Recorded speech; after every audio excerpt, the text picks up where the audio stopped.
Welcome everybody to the beautiful struggle. I'm Audrey Goodman,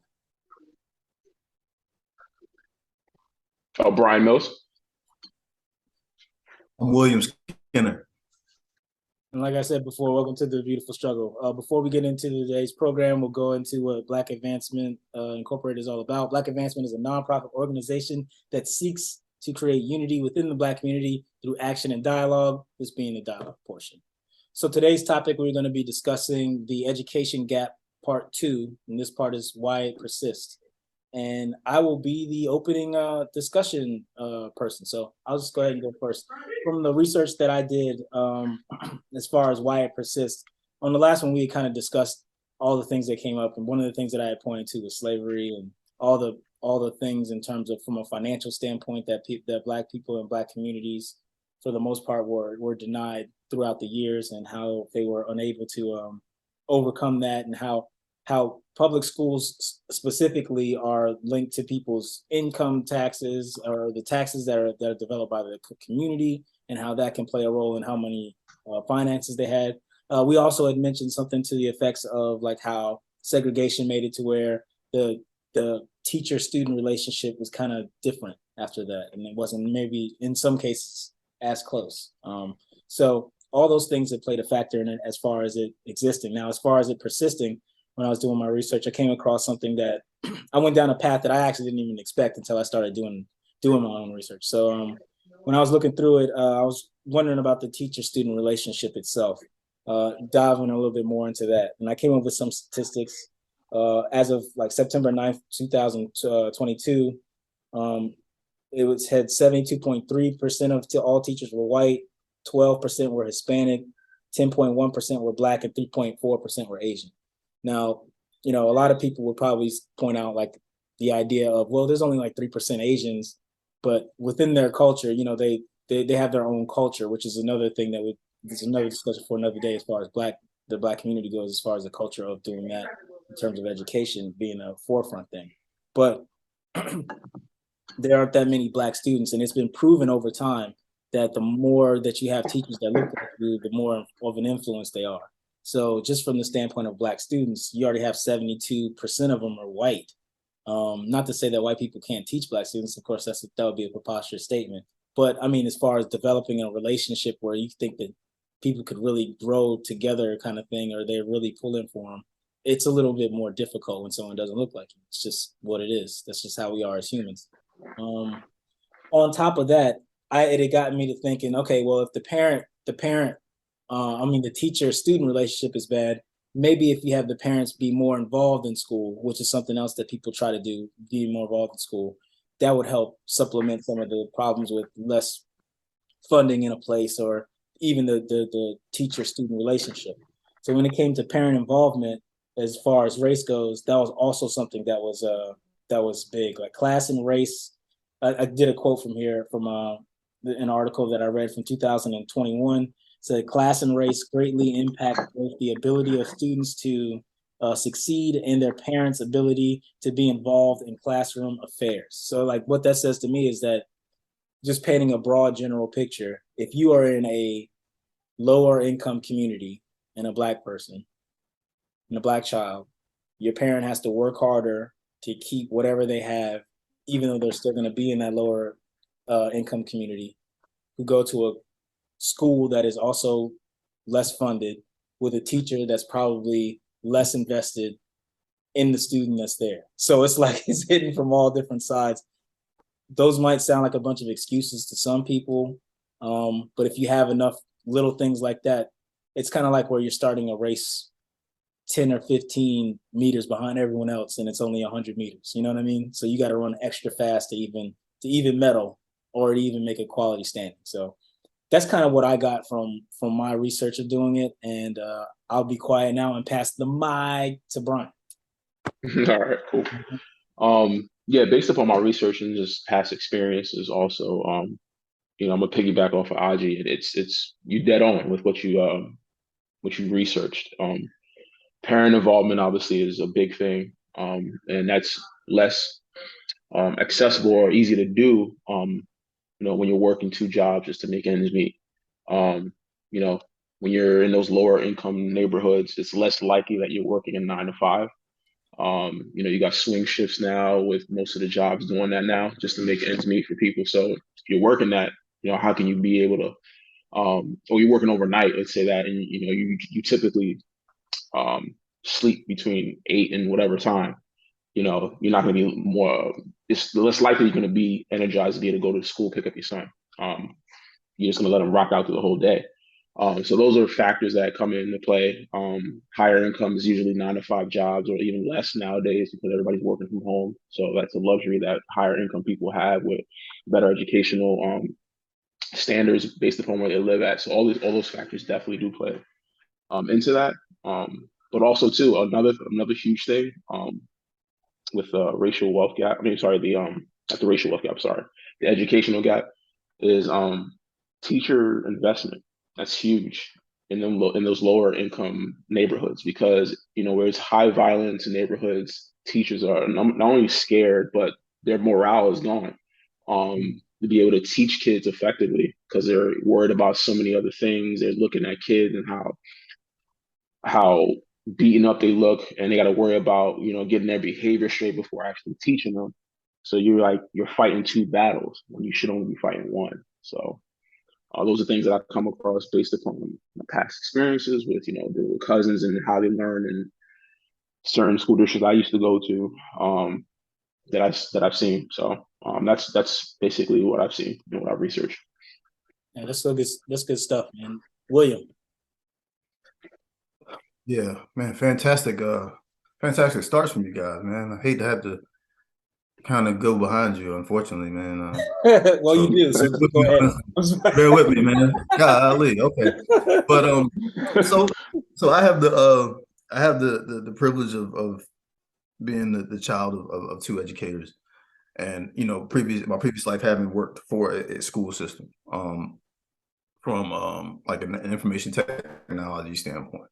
And taking those past experiences as well as those experiences from my previous life, it kind of was interesting, right? So one of the things that popped out was I looked at an article from the NIH, right? And they did some research, and they said that the biggest thing that contributed to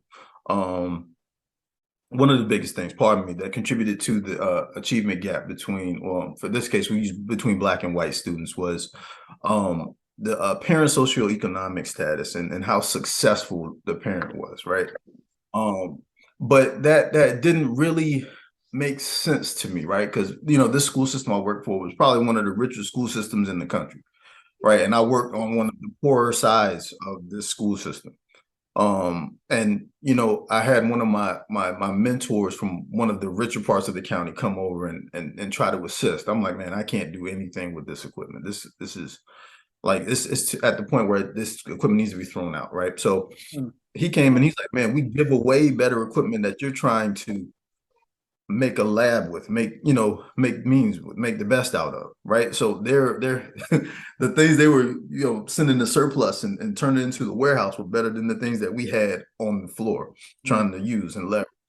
And it didn't make sense, right? Because I'm like, well, but this is the richest county in wherever we are, right? And we're trying to, it should be even across this standpoint, across the county. It should be even across the board. But the thing that stood out was, okay, well, these parents on this side, right? Yeah, they might start at a blanket level, right? But then these parents are doing fundraisers.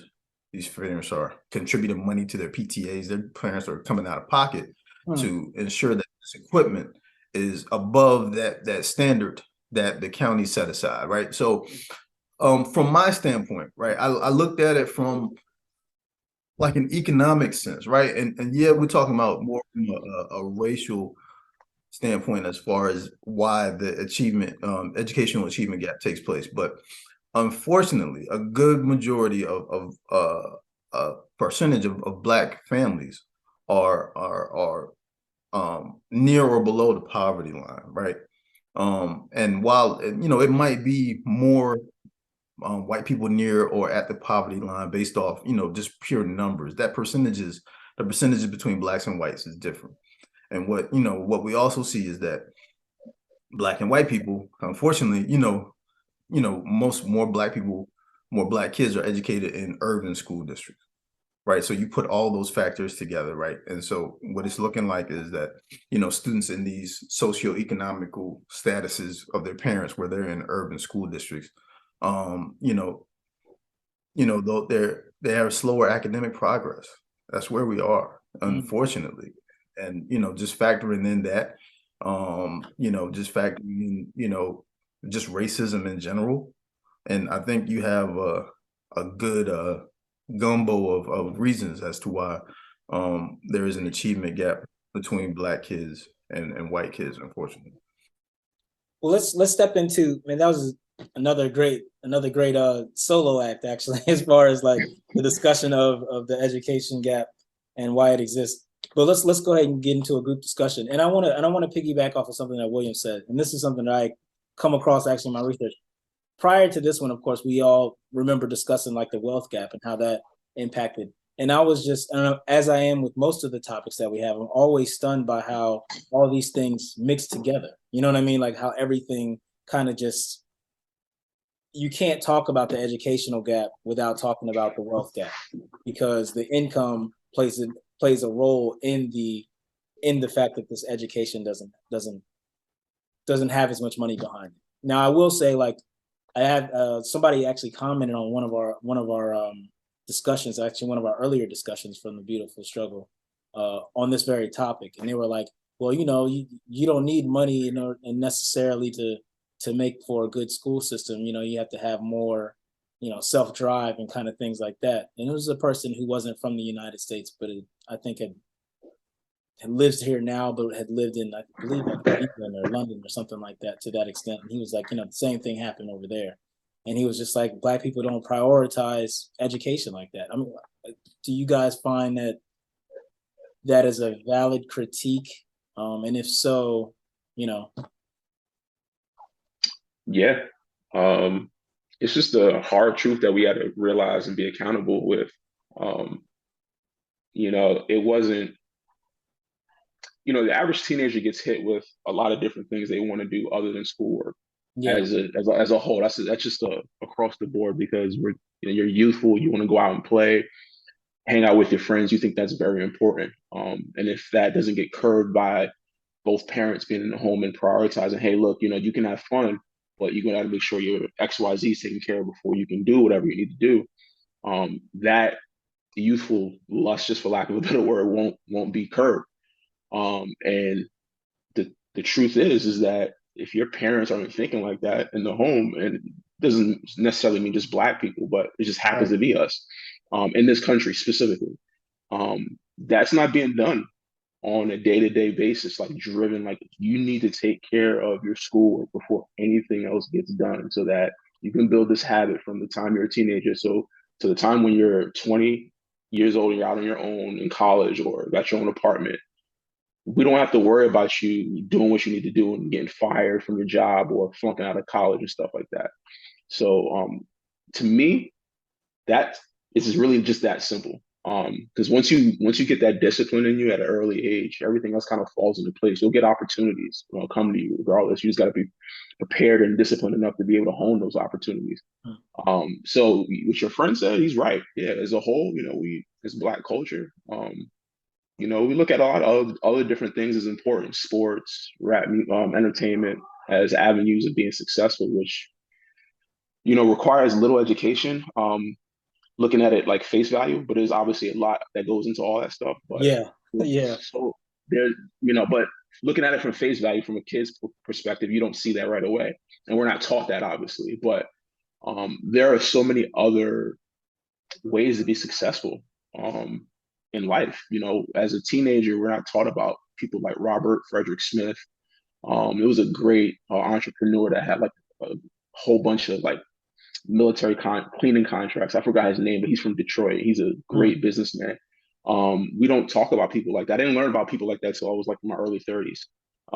So yeah, he's right to a certain degree. And I think that, once Black people start being accountable as to what we really prioritize for the last 50 years, was wrong and we need to start from scratch, it's, we're kind of doing ourselves a disservice, in my opinion.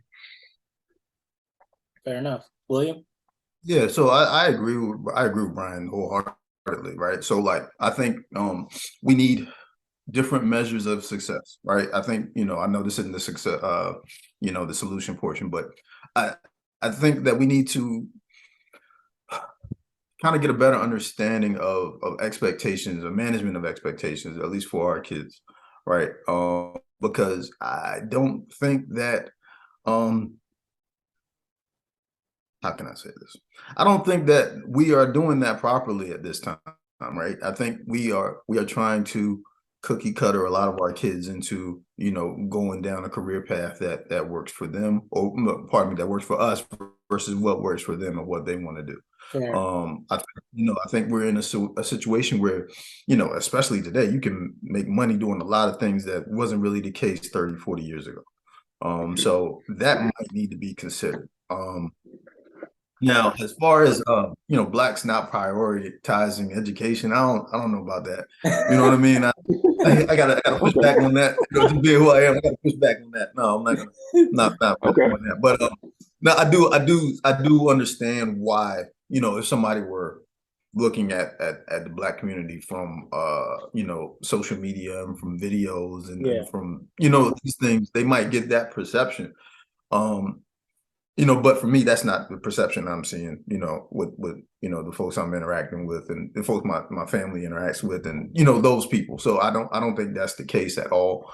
I do think that Black people have suffered from a number of injustices in the educational system. And I think we're trying to turn it around. But I think it's also like unfortunately, a good bit of discouragement from, taking education seriously. But that's just how I feel about that. Whoa, you know what I mean? You can't just you're not just gonna stop right there, man. Hold on a second. You gotta expand on that. Expand on that last part. Yeah. So yeah. So okay. Yeah. So all right, let me look at it from this aspect, right? So Black, like in majority, a good portion of students in urban environments are Black, right? Yeah. Of course there are prosperous areas in urban communities. I don't want to paint with a broad brush on that, but unfortunately, right, there are some bad schools in prosperous school districts, right? Absolutely. And so what we're seeing, right, is teachers in these schools, they might not be desired teachers, and I say that respectfully. I love all teachers. I'm a child of teachers, right? They might not be people that necessarily wanted to teach. You get what I'm saying? They might not be people that have a passion for. You're saying that they ended up teaching as opposed to people. They ended up teaching respectfully. I don't want this to come across like I'm bashing teachers. Yeah, it's a little too late, but go on.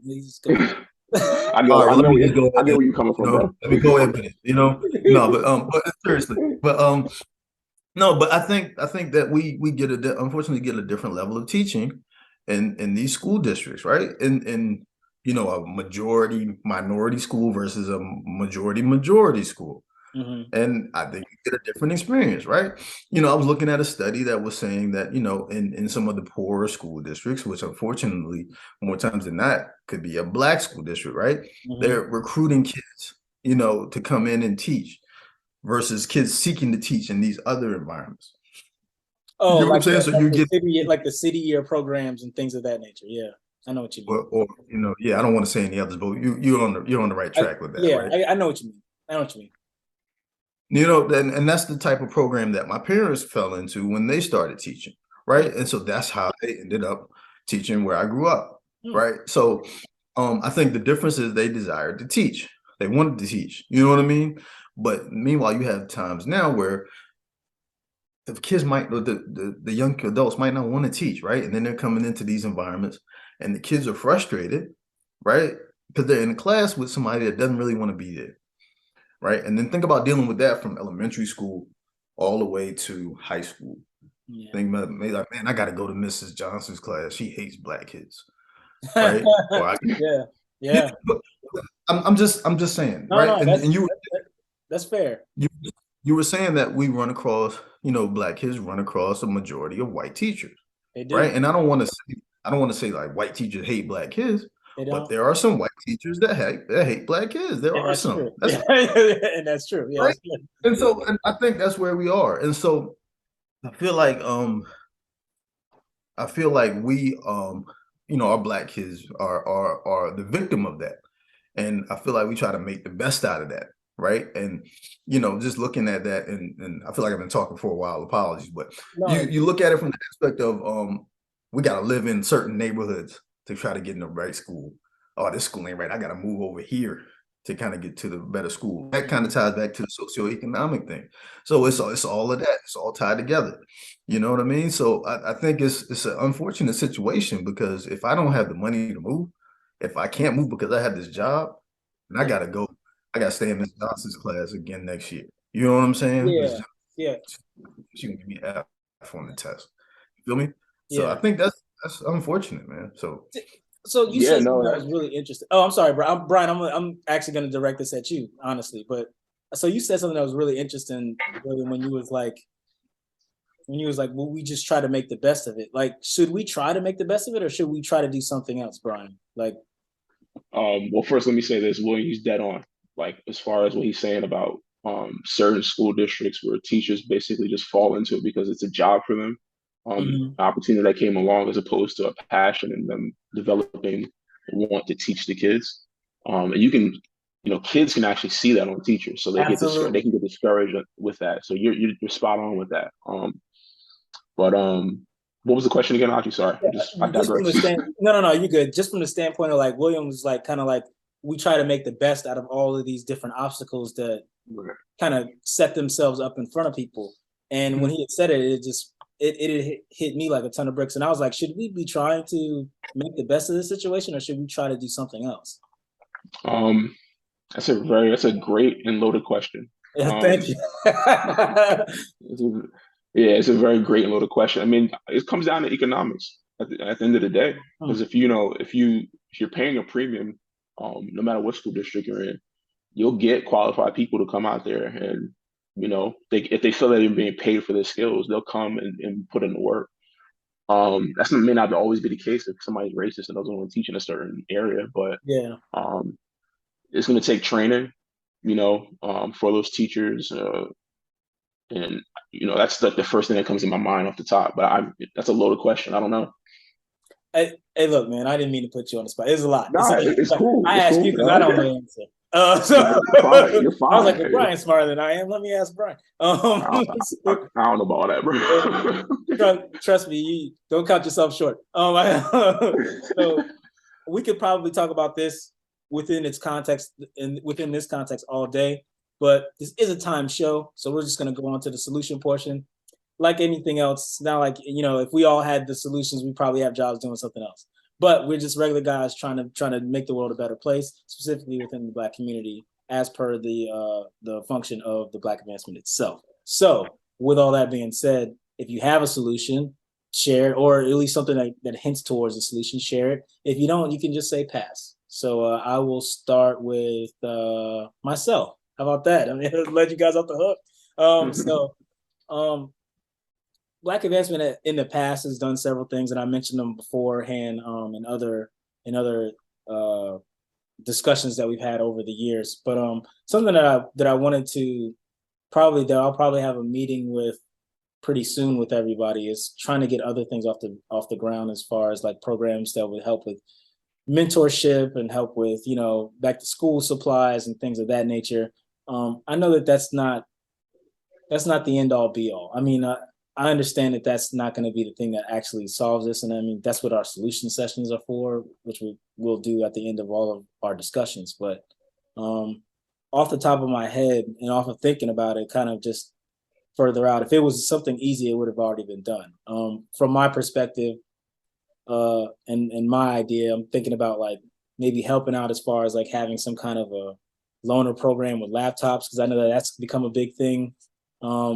Especially since the pandemic happened, everybody's doing their stuff on a laptop. All my kids, like majority of them, do stuff off of a laptop. I'm like, where are your books at? And they're like, I don't have a book. And I'm like, well, what I don't know what to do with that. So but something to that effect, the whole idea of like Wi-Fi, or the whole idea of mentorship through Zoom, since we can do stuff through Zoom now.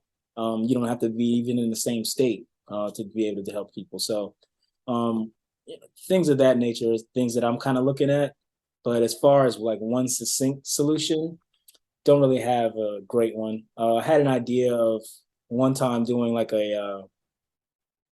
because all of us, I'm sure, like we have Black children, we all want our kids to know Black history better. As a fake historian myself, I would love to like get something together, cobble something together that's like a workbook, because I know that sometimes Black parents, man, we're too busy sometimes to sit down and be able to draw out these lessons, so to like have these lessons already outlined for our kids to learn this history. And learn it from a B side of history, like a different perspective on it, not necessarily a CRT perspective, so to speak, but something that's just more even-handed than the one that we get normally. So, Brian, do you have any solutions to offer?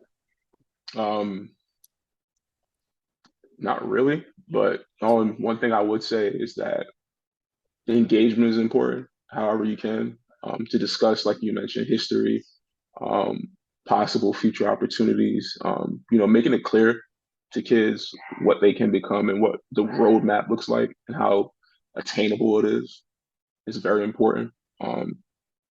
Because kids, they're very like their goals at that age, in my opinion, just sometimes need to be much more tangible. It's not always the case, but they kind of like look at things as like a now thing, type of thing. So if you kind of put that in front of them and say, look, this is what it takes to be this, and you can make this much money. Not to say that money is all, the most important thing, but if you're interested in this, these are the roadmaps you can take, and having somebody in front of them that can explain that to them on a consistent basis, I think is definitely a great solution. And That's good. in certain areas in urban communities, it may not happen as much as with Black families that have two-parent households with who may be like Mr. Skinner, with both parents being educators in the home. But even if they're not like that, they can still understand that this is achievable for you. And knowing their history, knowing people have achieved that back in the day, whether with education or not, through business or whatever, I think them knowing that and them seeing that is very important. Yeah, that's good stuff, man. William, man, you can close this out. I agree, man.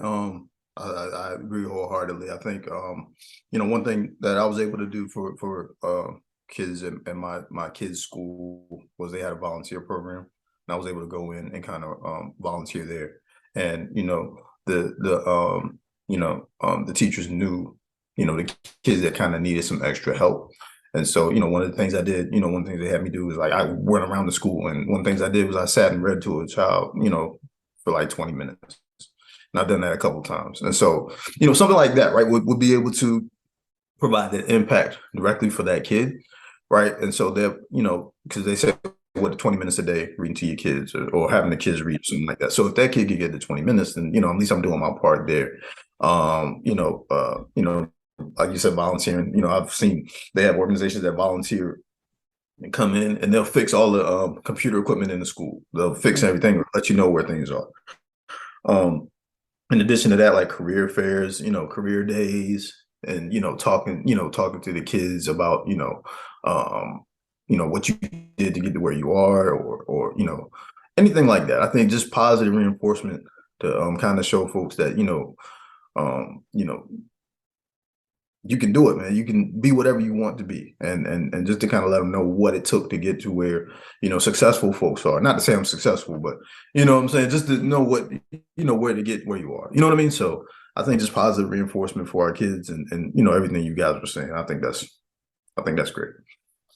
Hey, man, this has been awesome. We'd like to thank everybody for watching The Beautiful Struggle. You can see this and more Black advancement stuff on our YouTube channel, or you can go to our website, which is www.blackadvancement.com. Until next time, peace and advance.